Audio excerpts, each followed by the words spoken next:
Seja bem-vindo ao Seminário de Teologia e Vida Cristã Palavra da Vida. Você está em mais um curso de teologia cuja proposta é fazer alargar o seu conhecimento na área teológica, um curso descomplicado, contextualizado, provocativo, reflexivo e que faça sentido para a nossa vida cotidiana, porque entendemos que não só a construção conceitual da teologia, respeitando as correntes da teologia construída nesses quase 2000 anos, mas isso só não é suficiente. Nós pretendemos que a partir do entendimento bíblico, dos conceitos esclarecidos, nós possamos reproduzir isso em uma espiritualidade no nosso cotidiano. E vocês conseguiram assistir? Quem assistiu?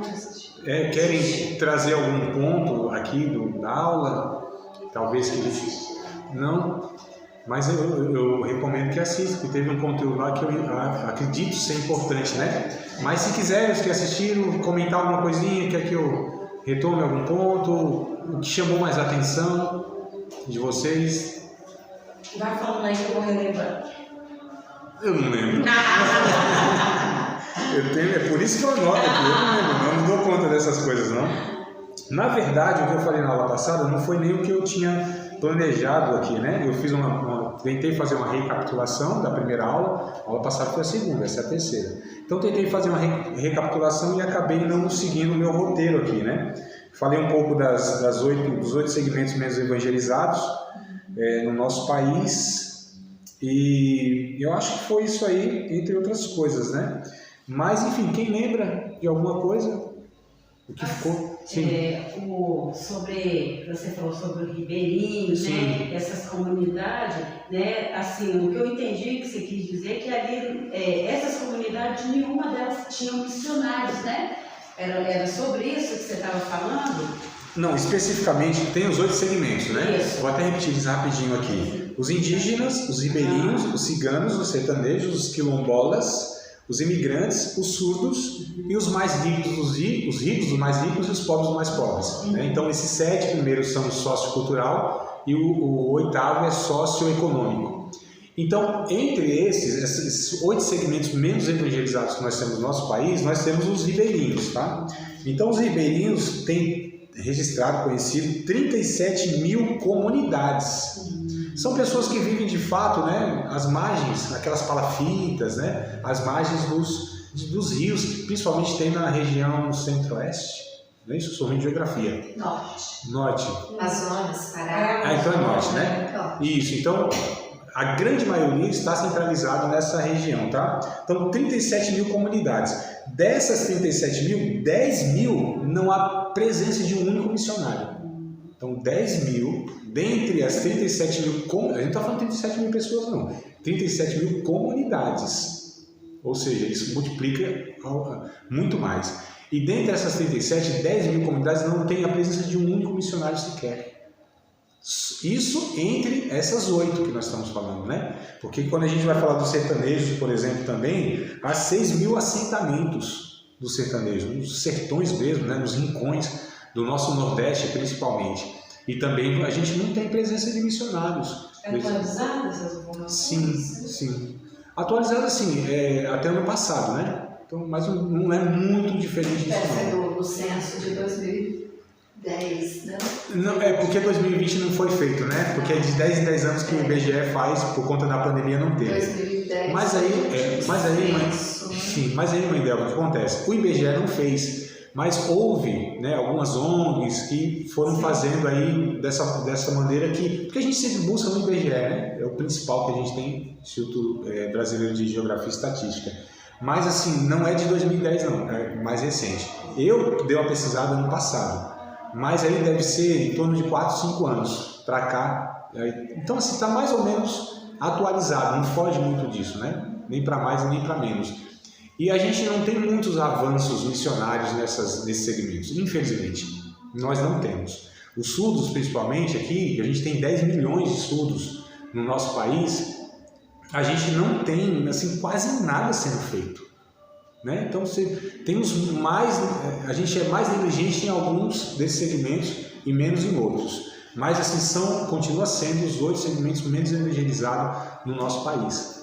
E a gente precisa fazer um esforço, né, para isso. O esforço missionário no nosso país, tem, aí essa estatística já é bem antiga, eu vou falar só a título de curiosidade,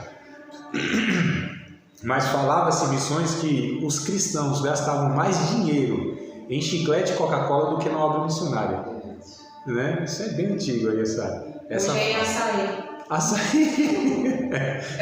Deve ser, né? Cada região principalmente. Mas enfim, amados. Então, mais um outro ponto que vocês... André, quando você falou em imigrantes, você está se referindo a imigrante, que tipo de imigrante? Ou refugiados? Não, os imigrantes aqui eu estou diferindo dos refugiados. Os imigrantes, eles vieram, por exemplo, os alemães, poloneses, italianos, coreanos, os japoneses, né? Coreanos, árabes, tá? Esses que vieram de fato e vieram para fazer colônia. Alguns após a Segunda Guerra Mundial, principalmente esses 3 primeiros, né? Que nós estamos. Mas aí em São Paulo que é a concentração maior. Você tem Foz do Iguaçu, Rio de Janeiro, Brasília, São Paulo, Brasília, Rio de Janeiro e Foz do Iguaçu, a concentração maior. São Paulo, dos 4 estados, é o que mais tem essa concentração, né, desses imigrantes. Então, refugiados é outra categoria. Aí a gente já lida... Mas quando a gente fala em imigrante, primeiro que a maioria veio da Europa, e a Europa já era um país cristianizado, vamos dizer assim. Então, se você pega as colônias que tem Espírito Santo, por exemplo, Santa Maria de Etibá, Santa Leopoldina, Santa Teresa, Domingos Martins, Águia Branca do Norte, que tem uma colônia de poloneses. Você se refere, então, a uma evangelização que é o idioma deles? Não, a própria... Porque todos são... Então, mas vamos lá. A Polônia, por exemplo, né, foi conhecida como a Cortina de Ferro, um dos países da Cortina de Ferro depois da Segunda Guerra Mundial, em 1945. Né? Você tinha toda aquela União Soviética e tal, que foi desfeita depois, né? Então, você tem Polônia, você tem Hungria, Áustria, a própria Rússia, enfim, esses países que eram considerados as cortinas de ferro, que o evangelho não entrava mesmo. Então, após a Segunda Guerra Mundial, houve um esforço missionário nessa questão. A Europa, na verdade, é considerada pós-cristã. A Europa não é considerada cristã, ela é pós-cristã. Então, assim, o ateísmo, ele invadiu as igrejas. O que é mais difícil hoje é você encontrar igrejas, de fato, protestantes na Europa.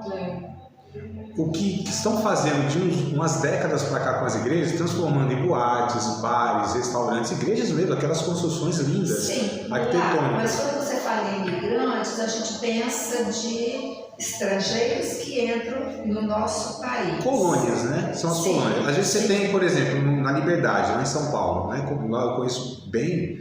Então você tem lá o bairro da Liberdade, que é o bairro dos japoneses. Você tem, na verdade, são japoneses assim, de origem, cultura e tudo mais. A língua é portuguesa, mas a cultura... Então você tem uma colônia lá de japoneses. Ali o bairro do Bexiga. Ao lado, que é o Bexiga e Bela Vista, que são os italianos, né? Morei lá, inclusive. Então você tem... mais o Bexiga, né? Bela Vista nem tanto, que deu uma misturada. Mas o Bexiga ainda se encontra bastante famílias ainda de origem da Itália, né? Italianos. Você vai ali para o Brescia não, ali já é uma mistura grande. Então, mas nesse povo, então, quando você compara esse povo, por exemplo, isso aí é uma comparação que eu estou fazendo com os ribeirinhos, a gente entende que lá os ribeirinhos não tem uma comunidade religiosa. Sim. Mas nesse povo, nesse contexto aí de São Paulo, por exemplo, não, eles são aqui do Espírito Santo, os nossos imigrantes aqui de montanhas. Sim, aqui eu não sei a realidade, vou pegar a realidade de lá que eu conheço bem melhor, né? Então você tem, por exemplo, o bairro da Liberdade, japoneses.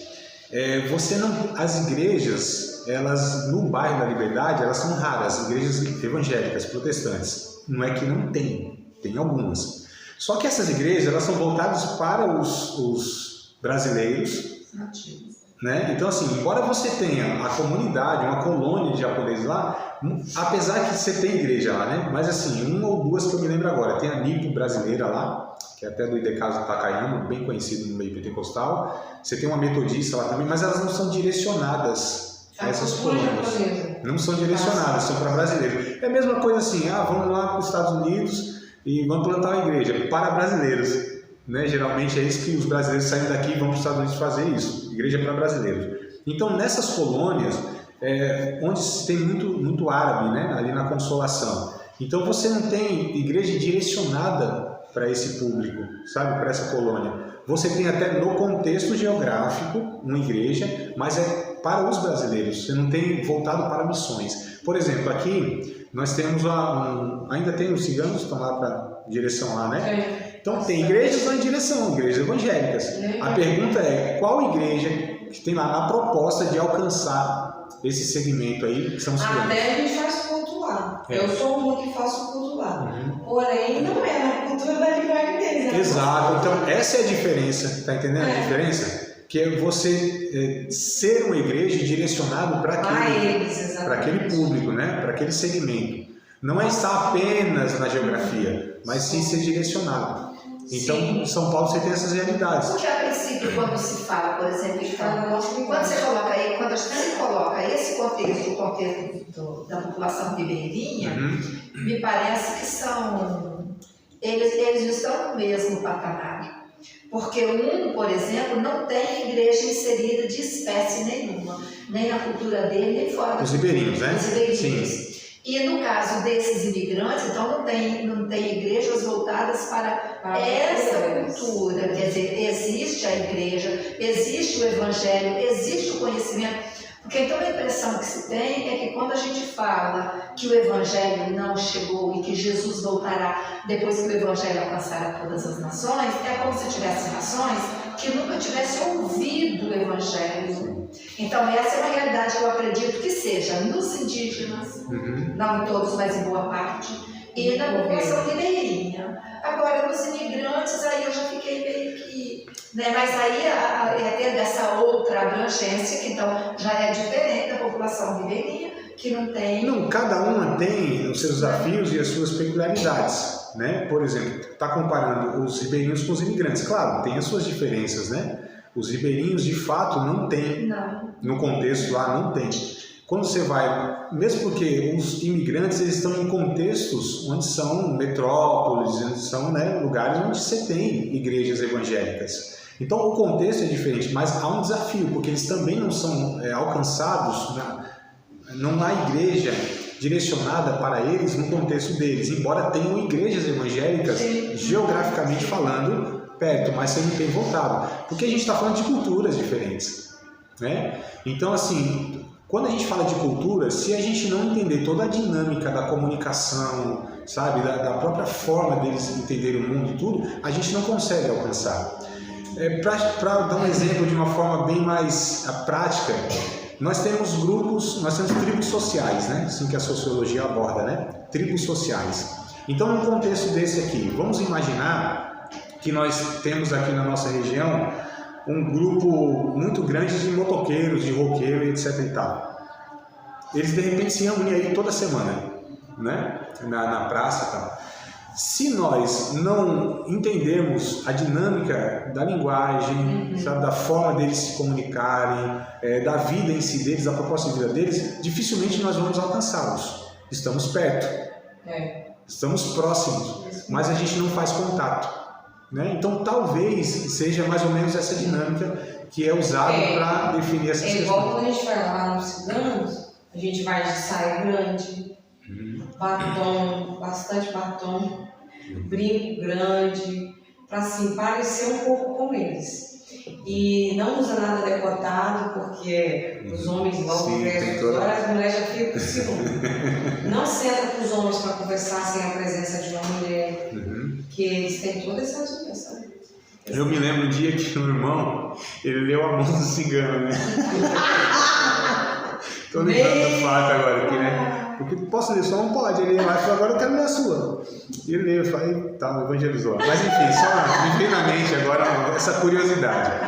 Mas vocês percebam que quando a gente aborda, não tem missionários, não tem igreja, esses segmentos eles são menos alcançados por conta dessas realidades. Agora, claro, cada um tem as suas especificidades, né? Então, cada um deles. Deixa eu ver aqui, os sertanejos, por exemplo, né? Já é diferente dos próprios ribeirinhos e dos imigrantes. Eles têm as suas peculiaridades, eles têm os desafios que são diferentes dos outros. Mas a questão que é levada em conta é que esses segmentos, esses grupos sociais, eles não recebem o evangelho como os demais. Sim. Esse é o ponto. Tem linguagem. Não só os evangélicos não recebem nada como os demais. Sim, também, depende. Você pega o sertanejo retirante aí. Sim, então, ele depende. recebe como os demais. Até a pobreza dele é além das dos Sim, demais. mas os imigrantes já não, percebe? Então, tá vendo como tem suas diferenças, né? Tem suas dinâmicas, é complexo, né? Quando a gente lida com esses 8 segmentos, eles têm suas complexidades, diferentes uns dos outros. Como eu falei, o último, ele não é sociocultural, é socioeconômico. Então, quando a gente fala dos ricos dos mais ricos, para alcançar esses ricos dos mais ricos, há uma dificuldade também da igreja. Como outro extremo, os pobres dos mais pobres, os paupérrimos, né? Os mais que miseráveis. Então aqui é socioeconômico, mas são desafios diferentes, por exemplo, dos ribeirinhos, dos ciganos, dos indígenas. Então cada um tem os seus desafios. E aí a gente precisa entender toda essa dinâmica. O que eu vou propor para vocês aqui é para a gente pensar o que de fato é um missionário, o que é a missiologia, né? O que propõe de fato essa matéria, missiologia, como que a gente faz essa leitura e como que a gente deve buscar, como que a sociologia propõe a igreja brasileira a estar lidando com todas essas questões. É muito complexo, mas há uma necessidade de nós alcançarmos. Eu acho interessante, na aula passada eu falei, porque a gente tinha anos atrás, há décadas atrás, uma dificuldade muito grande, e ainda temos, que é a questão financeira, porque para você enviar um missionário, por exemplo, em um contexto árabe, né, o que é despendido de dinheiro, de tempo de preparação desse missionário é muito grande. Né? Então, não só o tempo de preparação, mas o dinheiro, enfim. Só que olha que coisa interessante, esses imigrantes, nós temos colônia deles aqui. Então, olha a oportunidade que nós temos. Na mente aqui não lembro não, deixa eu ver se eu pesco essas estatísticas, né? Sobre essa realidade. Deixa eu ver se eu pesco aqui, se eu consigo. Senão eu vou trazer na memória aqui mais ou menos, tá? Não tão preciso. Mas a questão é, desses 100... Está aqui, meu Deus do céu, deixa eu ver, dos imigrantes, né? Há mais de 100 países representados aqui no Brasil, mais de 100 países. Desses 100, 27 são de países onde não há liberdade religiosa, ou seja, essa grande dificuldade de enviar missionários nesses contextos onde não há liberdade religiosa, países árabes, por exemplo, e tal, meu Deus do céu, China, né? China, Coreia também, Coreia do Norte. Não, o Japão não tem. O desafio do Japão é outra história, é outras questões lá. Mas o que eu quero dizer é o seguinte, esses 27, dentre os 100 que nós temos no Brasil, representados por colônias e tal, 27 são de países onde não há liberdade religiosa. Ou seja, para a gente ir até eles é muito difícil. Ou seja, eles vieram até nós. Não nós de nação toda, mas nós temos esses grupos aqui. Por que a gente não identifica como sendo uma oportunidade que Deus está nos dando para evangelizar essas nações representadas aqui nos nossos países? Agora, uma coisa curiosa, eu sei que há divergência de pensamentos, mas alguns pensam assim, nós temos que evangelizar todo mundo e isso é uma condição para que Jesus venha. Mas eu entendo que o apóstolo Paulo, ele nos traz uma informação aqui, no Colossenses capítulo 1, versos de número 23, que eu acredito que isso já não é mais condição, ou seja, não é mais condicionante para que Jesus venha. Porque o que o apóstolo Paulo diz aqui é isso que já se cumpriu na época dele. Olha só, Colossenses 1 e 23. Se na verdade permanecerdes fundados e firmes na fé, e não vos moverdes da esperança do evangelho que tendes ouvido, o qual... o Evangelho, né? Foi pregado a toda criatura debaixo do céu, e do qual eu, Paulo, sou feito ministro. Então, assim, há para alguns nessa condição. Jesus nos disse que o Evangelho seria pregado em todas as nações, então viria o fim. Então, mas Paulo está dizendo aqui que isso já se cumpriu na época dele. Foi. Então já foi cumprido isso. Essa condicionante já foi cumprida. Agora, isso também não deve fazer com que a gente fale, então já que não precisa disso, Jesus vai vir. Mas não é por essa motivação da vinda de Jesus que a gente vai pregar o Evangelho a toda criatura. A motivação é que tem pessoas que ainda não ouviram o Evangelho. E aí nós temos vários países que não tem... A gente falou no nosso contexto, Brasil segmentos e tal, né? Comunidades ribeirinhas, os indígenas também aqui. Meu Deus, eu estou perdendo todas as informações da mente, né? Mas entre os indígenas, entre os 250 e pouco povos indígenas, a gente tem também lá algumas dezenas que não tem contato nenhum nenhum missionário tem contato. E eles também, tem uns que não têm contato com ninguém, nem com missionário, nem com FUNAI, nem com ninguém. Ou seja, no nosso Brasil nós temos essa realidade, povos que nunca ouviram falar de Cristo. Nós temos várias nações, é porque quando a gente pensa em nações, a gente pensa nessas maiores, né? Mas nós temos mais de 300 e tantas nações.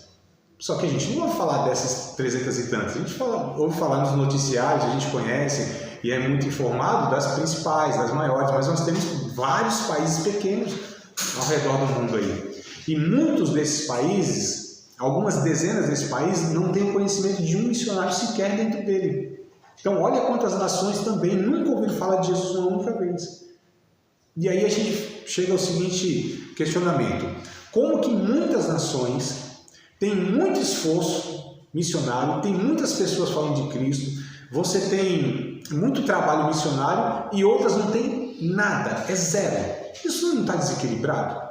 Isso não é injusto? No pensamento de missões, a gente pensa o seguinte: como que uma nação ouve de Jesus muitas vezes e muitas nações não ouvem uma vez sequer? Isso é injusto. A gente está privando essas pessoas de conhecer o Evangelho. Agora tem outro questionamento. Será que Jesus ele tem uma forma eficaz de salvar o ser humano, mas um método ineficaz? Porque se é só pela igreja também, e aí, irmãs? Não. Então, nós já comentamos uma vez sobre isso, Foi. né? Mas a carta aos Romanos, lá no capítulo 1, no verso 19, por ali afora, que fala, né? Porque as suas coisas invisíveis desde a criação do mundo, tanto o seu eterno poder como a sua divindade, se entendeu e claramente se vê pelas coisas que estão criadas para que eles fiquem inexcusáveis. Não há desculpa, né? Então não há necessidade para a questão de salvação, não há necessidade do Evangelho. A teologia, amado, veja bem, a teologia trata esse texto como sendo a revelação geral de Deus, né? Ou seja, que mostra ao ser humano que existe um Criador. Só que a revelação geral de Deus, ela não é suficiente para salvar o ser humano, porque não revela a salvação em Cristo Jesus. Então a gente chama de graça comum, onde Deus se revela pela criação, que é o texto que diz, né? Para que todos possam ficar diante de Deus indesculpáveis. Existe um Criador, e isso é revelado, né, pela criação, é o que o texto diz. Só que para a salvação, essa revelação natural, que a gente chama, ou geral, ela não é suficiente para a salvação. Porque para a salvação precisa ouvir o Evangelho. Mas a questão o questionamento que se faz então Deus, assim, ele colocou 100%, né, da salvação em encargo da igreja? Eu penso que não. Mas isso não deve fazer com que a gente também relaxe nessa nossa tarefa, porque é nossa missão. Deus nos incumbiu desse privilégio e responsabilidade. Não é pelo fato de que Deus ele não depositou 100% a salvação dos homens através da igreja, que a gente também não deve tomar para nós essa responsabilidade. Não é? Então, assim, a gente é responsável. E a gente faz tudo motivado pelo amor. Nós amamos o ser humano, deveríamos amar o ser humano. Os salvos deveria, após ser salvo, ter uma preocupação, que é levar a salvação daqueles que ainda não são. Porque entendo que é a preocupação de Deus, salvar o ser humano, esse ser humano salvo, que ele se preocupa com a salvação daquele que ainda não é. E a gente precisa entender que a identidade da igreja, ela é missionária por natureza. Ela só está nesse mundo. Eu brinquei na semana passada que Deus nos salva. Então, assim, se não tivesse um propósito além, né, de nós sermos salvos aqui, então, assim, daria menos trabalho para os pastores, para Deus nem se fala. Então, assim, salvo, aceitou Jesus? Leva logo o trem. Não. Eu até brinquei, né? Falei de um anjo, né? Mas deixa os anjos para lá para não complicar a vida deles. Mas 2 diáconos com 38 carregados assim, ó. Quem aceitasse Jesus já mirava de longe, derrubava e vai para o céu, está salvo. Mas não é isso que Deus propõe. Tô brincando, tá? Mas tô brincando, tá? O que eu quero dizer é o seguinte: há um propósito de Deus salvar aquela pessoa, que essa pessoa também se preocupe com a salvação. E Deus, ele quer salvar, ele convoca, ele convida a igreja para participar desse plano de salvação. Deus não é dependente da igreja, mas ele convida principalmente a igreja nessa tarefa dele, ou nessa missão dele de salvar o ser humano. Então nós somos os principais convidados para essa tarefa. Agora Deus se limita a nós? Senão Deus estava falido. Ele salva de outras maneiras. Como, por exemplo, alguns relatos, né, principalmente em países árabes, que de fato, assim, descobriu um missionário lá, é morto, é torturado, é preso. Quando recebe a bênção, é deportado, né? A bênção de um missionário é quando ele não morre lá, ou não, né? É a nossa mente que pensa isso, porque para o missionário o martírio para ele deve ser o ápice. Ou não também, não sei. Mas enfim, vou perder um raciocínio aqui. Ah, tá. Em países árabes, né, há muitos ou alguns relatos, né, tem um livro bem interessante que eu esqueci agora o tema, mas que Jesus aparece em visão mesmo, sabe, para as pessoas assim. Não é a maneira de ser salvo, é assim. É. Aí o próprio Jesus dá um endereço da onde que tem um missionário, a pessoa vai procurar pessoas e vai contar. É o que aconteceu com Cornélio, não foi, Cornélio? Então o anjo veio. De lá falar isso para os nossos pastores. O anjo, ele não pregou o evangelho para o Cornélio. Apareceu para Cornélio e disse: ó, vai lá na casa de Pedro, chama ele aqui porque ele vai te falar as palavras dessa vida. Também salvo Ananias, né?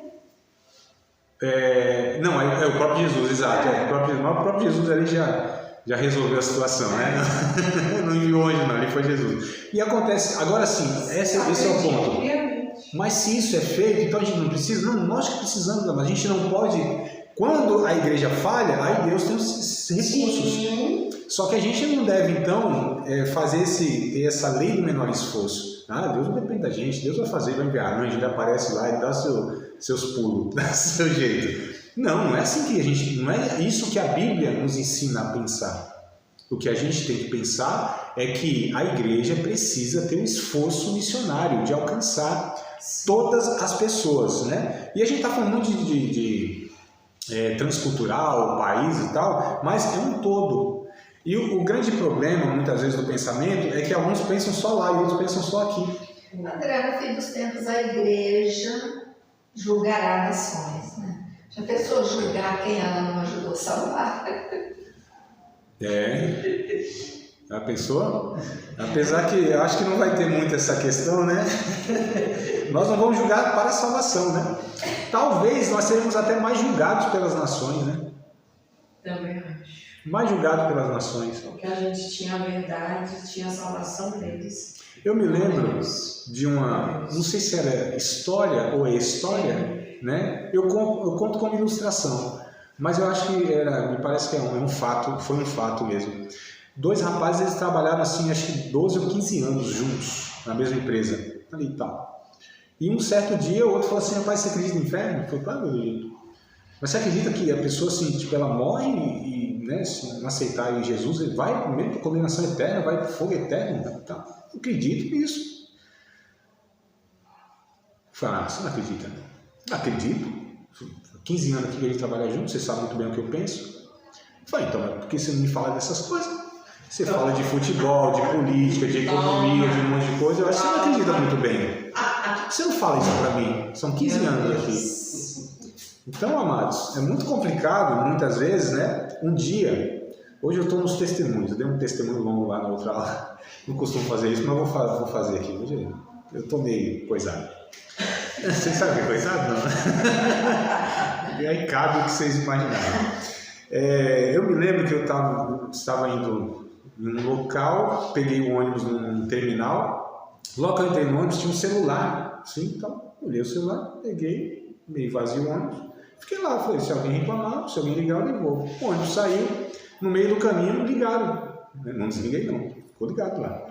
E rapaz, o celular, eu falei: eu achei assim assado e tal. Eu falei: é meu, era de um fiscal de uma das linhas do ônibus. Eu falei: eu tô indo aqui no local e na volta eu te procuro. Quem é você, seu nome e tal? Falou. Aí eu voltei, né, no retorno, devolvi o celular e falei: rapaz, que coisa difícil, né? Porque a primeira coisa, achou o celular, tira a bateria, na época tinha bateria, tirar a bateria, chip, enfim, para não identificar. Eu falei: não. Eu tenho algo comigo que é assim, eu ensino que aquilo que eu gostaria que fizesse comigo, eu faço com os outros. Eu ensinei para ele um princípio bíblico, Mateus 7,12, né? Aí eu falei: rapaz, Perdi a oportunidade? Fui embora. Fiquei pensando, não falei de Cristo, não falei de salvação, eu só ensinei um código ético cristão. Né? E às vezes a gente não pensa, em algumas oportunidades nós poderíamos falar de Cristo. Nas oportunidades. Né? Eu falo em brincadeira, mas isso é muito sério. O cristão, o discípulo de Cristo, ele não pode jamais ir numa padaria pensar que ele vai comprar pão. Exato. Já falei isso para vocês, não foi? Fui no açougue ontem. Vocês acham que foi para comprar carne? Claro que não. Fui conversar com o padeiro, conversei com o padeiro. Não conhecia, acabei conhecendo. Foi no açougue? No açougue. Não foi ontem no açougue. Você não comprou carne, não pagaria. Oi? Você não comprou carne com dinheiro, não dava. Não, eu comprei a carne que o dinheiro dava. Eu comprei a carne que o dinheiro deu. Aí passou na padaria Você e comprou? Não, na padaria eu nem passei ontem, eu acho. Não, passei. Também falei. Não, você falou que você foi no açougue e começou a padaria.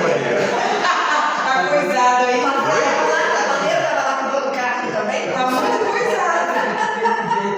O que vocês colocaram aqui? O que tem a ver? Dependendo onde você for, se você for no supermercado, é assim, a padaria e o açougue ao lado. Vai ser Amado, vamos lá. História dessa, hein? Mas gostar, né? Sequela da dengue. Eu tô achando. Vamos voltar a fita. Depois eu rebobino. Olha as conversas. Depois eu rebobino aqui e a gente edita isso aqui. Eu fui no mercado ontem, onde no mercado consta uma padaria e um açougue. Ah, sim, agora. Porém, eu fui no açougue. Agora a gente começa a entender.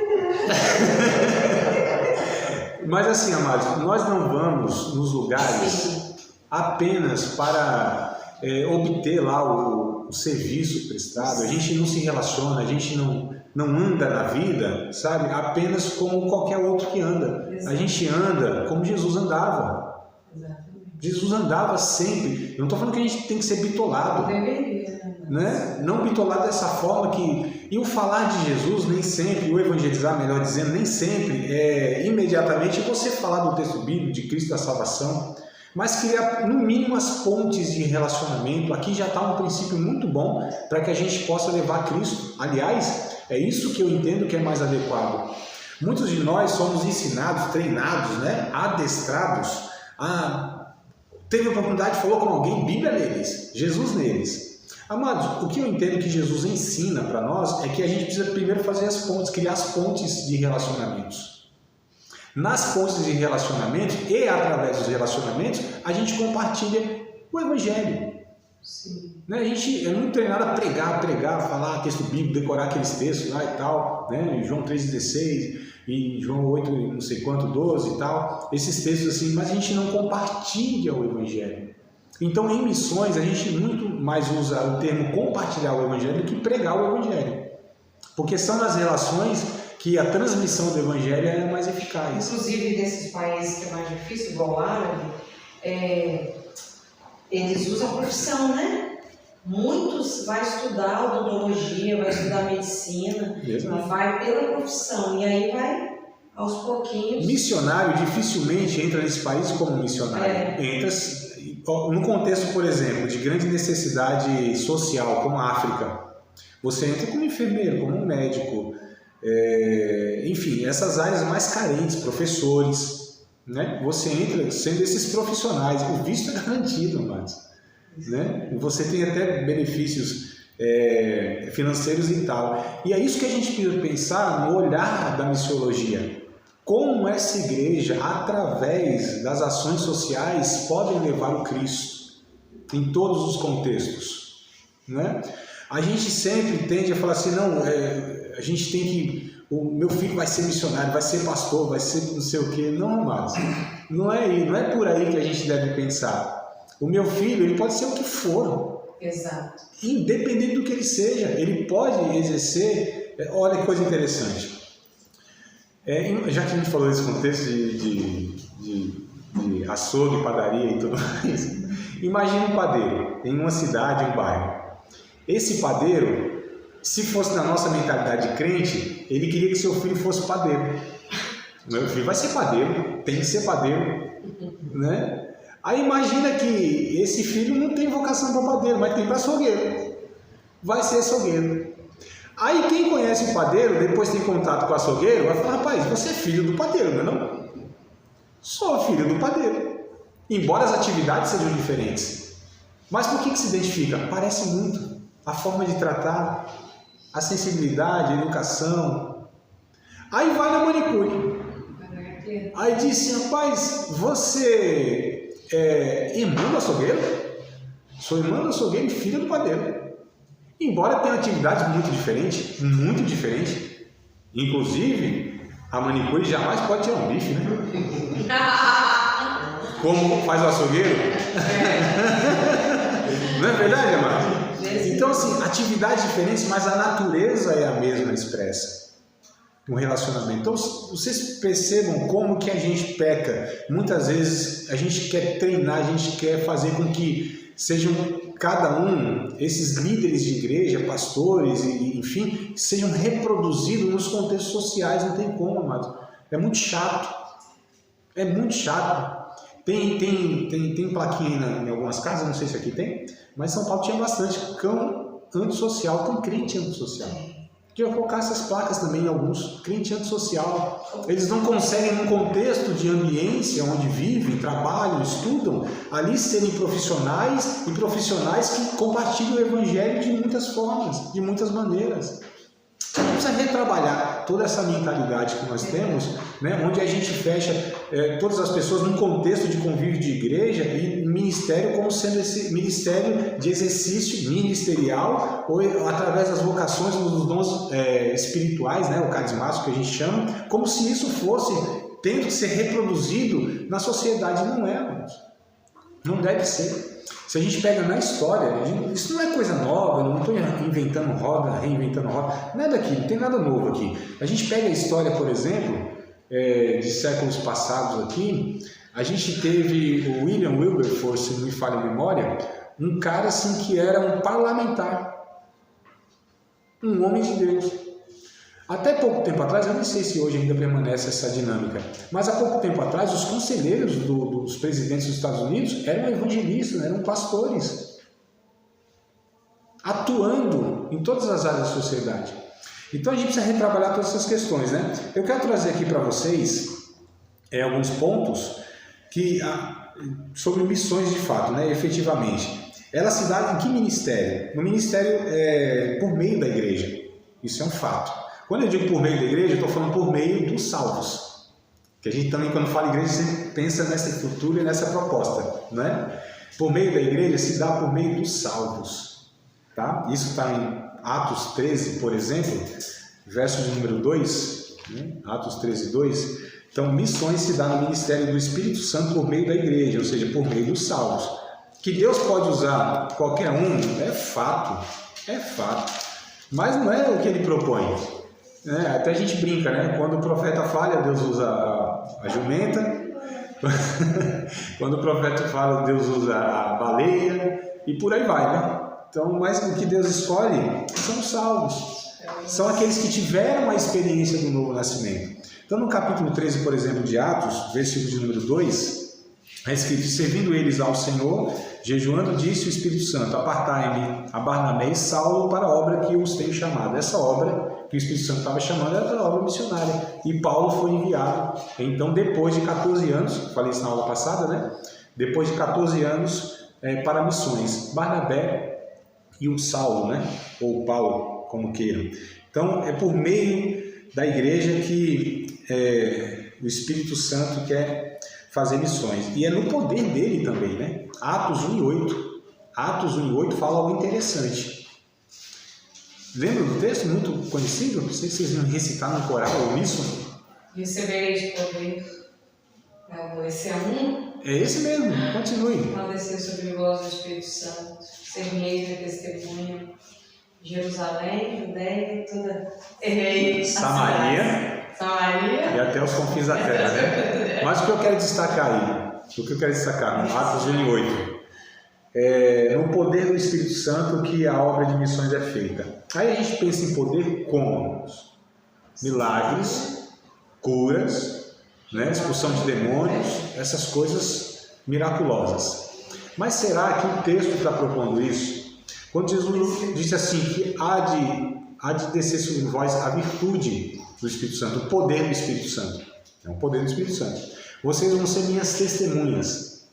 Esse é o ponto que eu quero destacar. Quando Jesus disse que o poder do Espírito Santo viria sobre os seus discípulos para serem testemunhas. E o que são essas testemunhas que Jesus se refere? O texto vai dizer, vocês vão ser meus mártires. Está lá no texto original. Vocês vão receber poder para morrer. Meu Deus. Então o povo quer poder para se livrar da morte. E Jesus disse, vocês vão receber poder para ter condição de ir até a morte. No original, testemunha é Mártires, mártures. Fala mártures. Esse é o no original grego? Exatamente. Vocês vão ser meus mártires. Literalmente é isso. Vocês vão ser meus mártires. Vocês vão receber poder para morrer. A gente não entende muito isso porque a gente não participou dos 300 primeiros anos da igreja. Os 300 primeiros anos da igreja, o evangelho era propagado pelos mártires, pelas pessoas que morriam. Até, né, foi uma célebre frase aí de um teólogo, Tertuliano, não sei exatamente. Ele diz que o sangue dos cristãos eram sementes. Tem a música que a gente cantava antes, né? Eu sou a semente do sangue, dos heróis que morreram sangrando. Eu não canto porque toda vez que eu canto, eles vão tremer, né? É poder não, é nervoso mesmo. Tão desafinado. Mas olha só que coisa. É muito lindo, né? Essa música. E olha que coisa interessante, então, amados. Nós recebemos poder para morrer, para que na nossa morte dê fruto. Quando Jesus, lá em João capítulo 12, ele diz assim: se a semente cair na terra e não morrer, fica sozinha. Não dá fruto, mas se morrer, dá muito fruto. Ele está falando dele próprio? Fato. O texto ele se refere a ele, mas cabe a todos nós também. Porque se o nosso Cristo ele morreu em prol da salvação do ser humano, ou da humanidade, nós também devemos morrer. Literalmente, como mártires, aí vai ser um ou outro.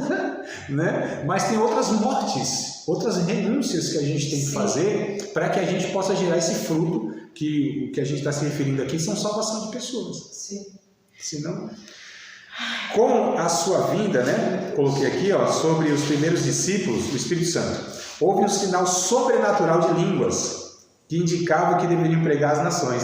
Eu estou me referindo a Atos capítulo 2. Sim. Não veio lá o Espírito Santo e falaram em línguas? Que línguas foram aquelas que eles falaram? Eu já comentei isso com vocês em outra ocasião? Já? Vocês lembram? As línguas dos corpos. Eram os idiomas mesmo, né? Eram os idiomas. Então, olha o que Deus está mostrando. Que quando veio o poder do Espírito Santo sobre esses primeiros discípulos, como promessa de Jesus, que eles deveriam ficar em Jerusalém, até que logo iam ser, né, revestidos de poder, eles falaram em idiomas de todas as nações que estavam lá representadas. Eram 16 mais ou menos na descrição do texto. 16 nações estavam representadas ali, naquele contexto, aquela multidão, e eles falaram cada um no idioma daquelas nações.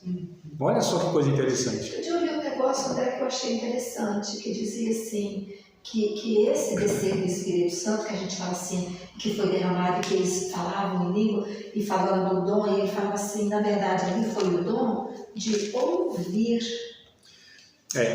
A gente não sabe direito se o milagre foi eles falarem, pronunciarem, né, nas línguas que eles não conheciam, nos idiomas conhecidos, ou se o milagre foi nos ouvidos dos ouvintes que ouviram, não sabe. Na língua deles, né?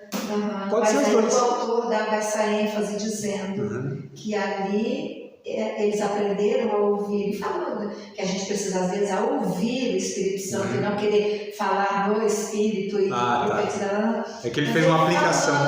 Não, mas ele falando de fato que ali aconteceu o dom do ouvir, né, do escutar, que é coisa que a gente não sabe fazer. É que ele já aplicou com nada, mas é possível as duas coisas, né? O milagre sendo os discípulos que eram todos galileus ou todos, né, daquela região, falarem idiomas que eles não tinham aprendido. É porque fala que foram distribuídas sobre eles línguas como de fogo. Sim, amado, mas eu estou dizendo assim que é possível ter sido eles, os discípulos, terem falado, e é possível que o Espírito Santo tenha feito com que os ouvintes escutassem nos seus idiomas. Agora, André, é muito curioso desse texto, que assim, primeiro fala que os discípulos falaram, depois fala de Pedro. Então, esse ouvir do povo, quer dizer, era todo mundo que falava ou foi durante o discurso de Pedro? Que na sequência fala que então Pedro tomando a palavra, disse, não, eles não estão embriagados, papapá. Né? Então, eu fiquei assim pensando, que eu falei, então, peraí, eles foram todos que falaram, ou cada um ouvia na sua língua o que Pedro dizia? Não, foram os quase 120. Todos simultâneos? Sim. Só que cada um falava... Mas porque na sequência o texto fala que Pedro, tomando a palavra, diz, irmãos galileus, vocês estão falando que eles estão embriagados, ainda é a hora lá das 9 da manhã. Sim. E aí Pedro continua o discurso dele. É posterior Pedro, né, no verso 14, posterior que ele vai fazer esse discurso. Sim. Mas antes, os quase 120 que estavam reunidos e receberam esses idiomas, eles falaram, todos eles falaram, né? Ou pelo menos grande parte deles falaram. Então não era só Pedro, aliás, Pedro... Então eles estavam falando para a multidão. Não, eles estavam louvando a Deus.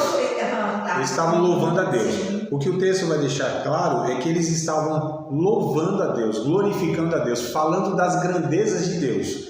Eles que estavam falando não faziam noção do que eles estavam falando, porque eles estavam adorando a Deus. Quem estava ouvindo, ouviam mensagens de glorificação a Deus, de falar das grandezas de Deus.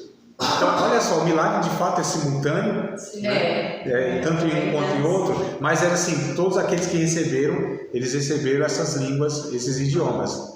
Mas o que chama a atenção é isso aqui, né? Porque aqui nós temos um indicativo, ou pelo menos uma sinalização do Espírito Santo, ó, que o poder que veio sobre a igreja inicial, no nascituro da igreja aqui, era justamente essa missão de falar de Deus a todas as nações. Esse é o ponto que a gente extrai aqui do texto, né, para a nossa conversa. Para que você quer poder do Espírito Santo? Oi? Porque para que você quer poder do Espírito Santo? Tem, se não for para isso? aí depende, tem um bocado de motivação aí. Cada um que tem seu. Você tem. Tem gente que quer poder expulsar o Satanás. Cada um tem suas motivações, né? Então, não tenho condição de responder todas elas, mas enfim.